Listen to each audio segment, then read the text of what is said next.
అందరికీ నమస్కారం. నా పేరు లక్ష్మీనారాయణ. మీరు చూస్తున్నది మనపల్లె ఫార్మ్స్ యూట్యూబ్ ఛానల్. రైతుల కోసం ఒక గుడ్ న్యూస్‌తో ఈ వీడియో అయితే చేయడం జరుగుతుంది. తెలంగాణ రాష్ట్రంలో కాంగ్రెస్ పార్టీ ఎలక్షన్స్ టైంలో ఇచ్చినటువంటి 6 అస్యూరెన్సెస్ ఏవైతే ఉన్నాయో వాటిల్లో ఒకటి రైతు రుణమాఫీ. ఆ రైతు రుణమాఫీ తెలంగాణ రాష్ట్రంలో చేయడం జరిగింది. ఈ రైతు రుణమాఫీ ఎవరెవరికి చేశారు? అంటే దీనికి ఎలిజిబిలిటీ ఉన్నటువంటి రైతులు ఎవరు?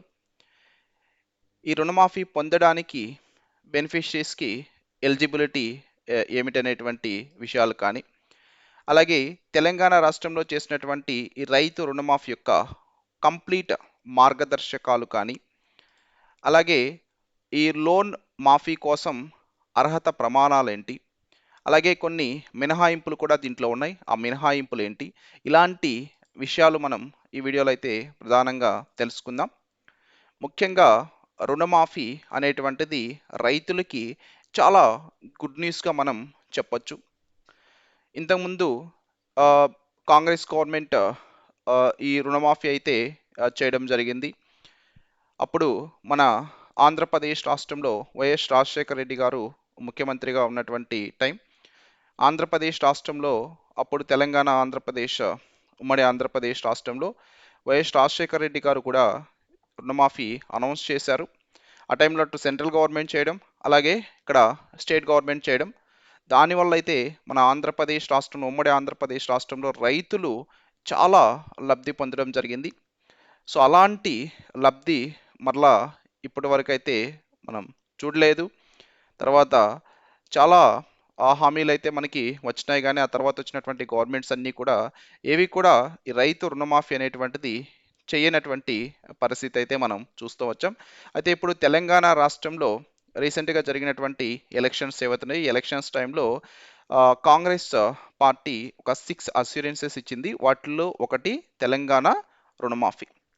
ఈ తెలంగాణ రుణమాఫీకి సంబంధించి 2024 సంవత్సరానికి గాను మార్గదర్శకాలు ప్రధానంగా మనం చూస్తే దీనికి సంబంధించి కొన్ని నిబంధనలు అయితే వీళ్ళు రిలీజ్ చేయడం జరిగింది.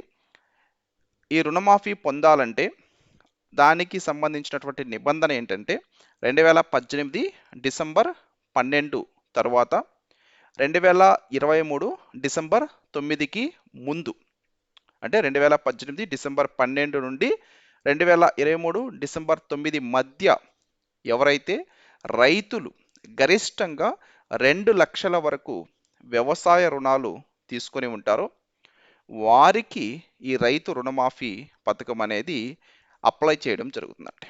వారు ప్రధానంగా అర్హులని చెప్పొచ్చు. ఇది కాంగ్రెస్ గవర్నమెంట్ ఇచ్చినటువంటి 6 హామీల్లో ఒకటిగా మనమైతే చెప్తాం. తెలంగాణ రుణమాఫీ గైడ్లైన్స్ మనం ప్రధానంగా చూద్దాం. తెలంగాణ రాష్ట్రంలో రైతులకి ఇది ఒక శుభవార్తగా మనం చెప్పొచ్చు. దీనికి మ్యాండేటరీ డాక్యుమెంట్ ఏంటంటే రేషన్ కార్డ్ అండి.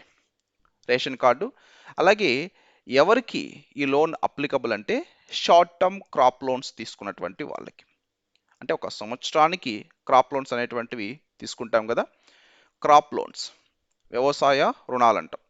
ఆ క్రాప్ లోన్స్కి ఇది ప్రధానంగా ఎలిజిబుల్ అండి.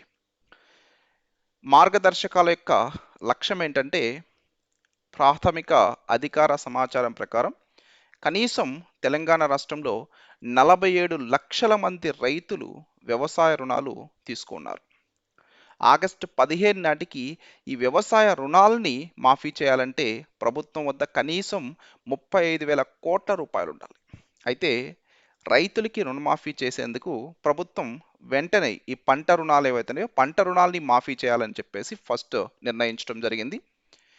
ఇది కూడా తెలంగాణ రాష్ట్రంలో వేలాది మంది రైతులు తమ యొక్క లాభాలని ఆర్థిక విస్తరణకి ఇంధనంగా ఉపయోగించుకునే దానికైతే ఉపయోగపడుతుంది. ఈ పంట రుణాల మాఫీ ఇప్పటికే ప్రారంభమైంది. 2024 ఆగస్టు 15 నాటికి తెలంగాణ రాష్ట్రంలో రుణాలు మాఫీ అవుతాయని అయితే వీళ్ళు ప్రధానంగా చెప్తూ ఉన్నారు.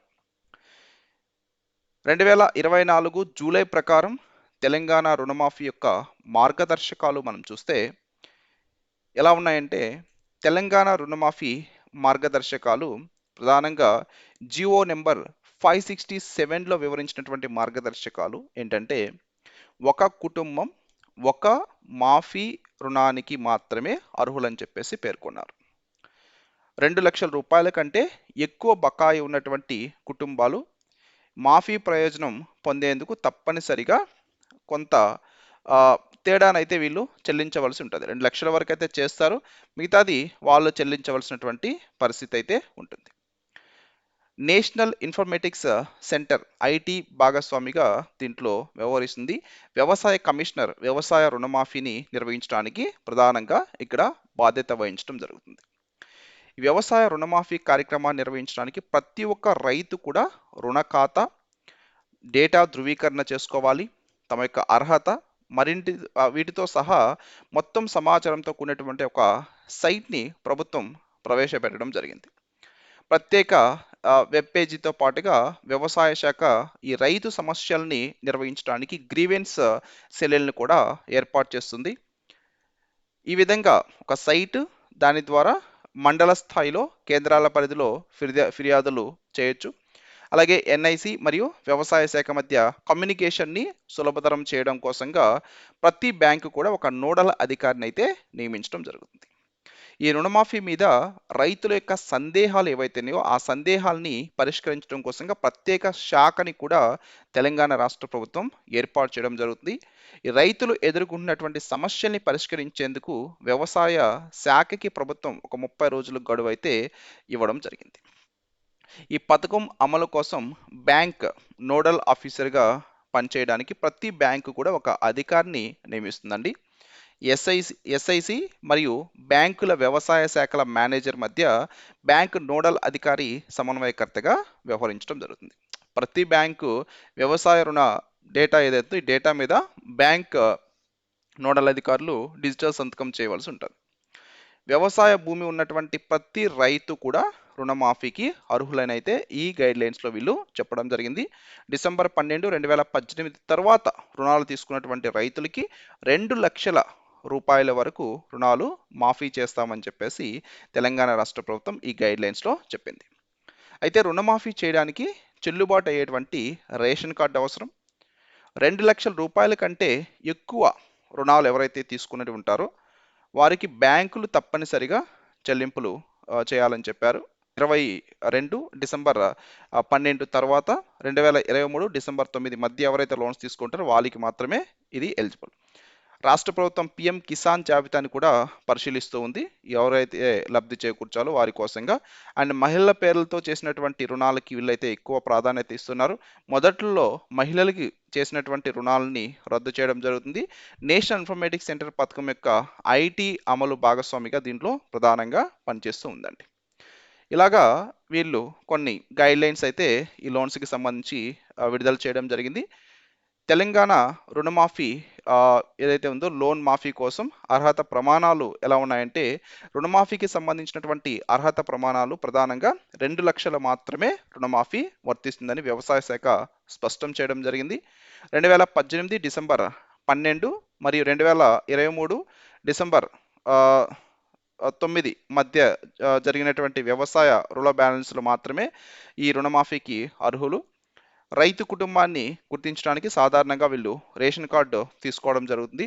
లబ్ధిదారుల యొక్క రుణ ఖాతాలో రుణమాఫీ నిధుల ప్రత్యక్ష డిపాజిట్ని పొందడం జరుగుతుంది. ఎవరైతే రుణం ఉంటారో వారికి డైరెక్ట్గా వారి యొక్క అకౌంట్లోనే అమౌంట్ అనేటువంటిది డిపాజిట్ చేయడం జరుగుతుంది. డిపాజిట్ చేశారు.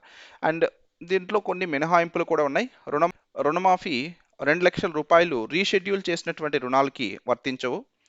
పిఏసిఎస్ ప్రాంతీయ గ్రామీణ బ్యాంకులు మరియు వాణిజ్య బ్యాంకుల నుంచి పొందినటువంటి రుణాలు ఏవైతే ఉంటాయో వాటికి మాఫీ ఉంటుంది. ఎస్హెచ్జి, జేఎల్జి, ఆర్ఎంజి లేదా ఎల్ఈసిఎస్ నుంచి రుణాలు పొందినటువంటి వారు ఎవరైతే ఉంటారో వారికైతే ఈ పథకం వర్తించదు. ఈ విధంగా కొన్ని మినహాయింపులు కూడా ఈ పథకంలో ఉన్నాయి. ఇవి తెలంగాణ రాష్ట్రంలో రైతు రుణమాఫీకి సంబంధించినటువంటి మార్గదర్శకాలు. ఈ మార్గదర్శకాల ప్రకారంగా తెలంగాణ రాష్ట్రం యొక్క ప్రస్తుత ముఖ్యమంత్రి సీఎం రేవంత్ రెడ్డి రైతుల రుణమాఫీని ప్రారంభించడం జరిగింది. తెలంగాణ రాష్ట్ర వ్యాప్తంగా 110 రైతు వేదికల్లోని రైతులతో నిర్వహించినటువంటి వీడియో కాన్ఫరెన్స్లో సచివాలయం నుంచి సీఎం రేవంత్ రెడ్డి మాట్లాడడం జరిగింది. మొత్తం 11.5 లక్షల మంది రైతుల ఖాతాల్లో 6,098 కోట్ల రూపాయల నగదు జమ చేసినట్లుగా ఆయన తెలపడం జరిగింది. సో ఏదేమైనా 2 లక్షలైనా సరే రైతులకి రుణమాఫీ చేయడం అనేటువంటిది రైతులకి ఇది చాలా అండగా మనం చెప్పొచ్చు. ఎందుకంటే ప్రస్తుతం రైతులు అప్పుల్లో ఎక్కువ చిక్కుకొని దాని ద్వారా వాటిని తీర్చలేక ఈ వ్యవసాయంలో సరైనటువంటి లాభాలు రాక ఆత్మహత్యలు చేసుకునేటువంటి పరిస్థితి ఎక్కువ ఉంది. రైతుల్లో ఆత్మహత్యలు ఎక్కువ ఉన్నాయి. కాబట్టి అలాంటి వాటికి ప్రభుత్వం ఈ విధంగా రైతు రుణమాఫీ చేయడం అనేటువంటిది కూడా చాలా గొప్ప విషయంగా మనం చెప్పొచ్చు.